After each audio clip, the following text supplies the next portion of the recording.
A lot of people approach learning AI automation completely backwards, and I'm able to speak to this because I went from no coding experience, no automation experience, I hadn't even set up an API key before, to having several AI automations set up and supporting me through my day to day work within 14 days. And the reason I was able to do that was how I approached learning in the first place. I approached learning into three different phases. The first being awareness. I didn't even know what was possible, I didn't know what was out there.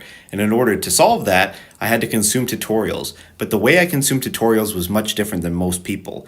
A lot of people, they just consume tutorials and they think that they have to follow that step by step, and it's raised the bar of what now they have to do, and it just becomes this tutorial hell where you never escape that phase.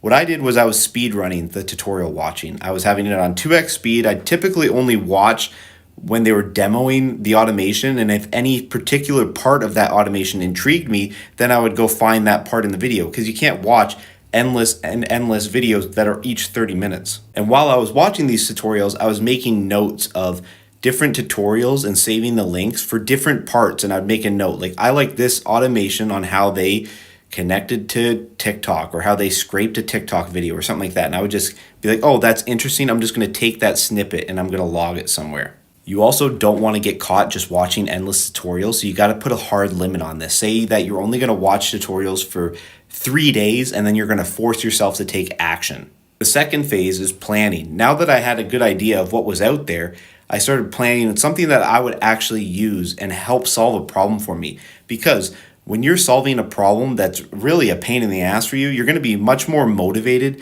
to push through and figure that out. And you also learn when you're figuring that out and kind of fumbling through it rather than just copying and pasting what a YouTuber is telling you to do.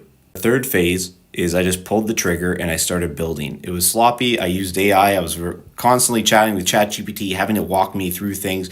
But I eventually got something working, and then I would just go back and iterate it, make it better, make it stronger. I would then refer back to my journal of tutorial watching, where I'd say, oh, I'm going to go back to this channel and watch this video so that I can rethink about how they connected to Telegram or Airtable or whatever the tool was.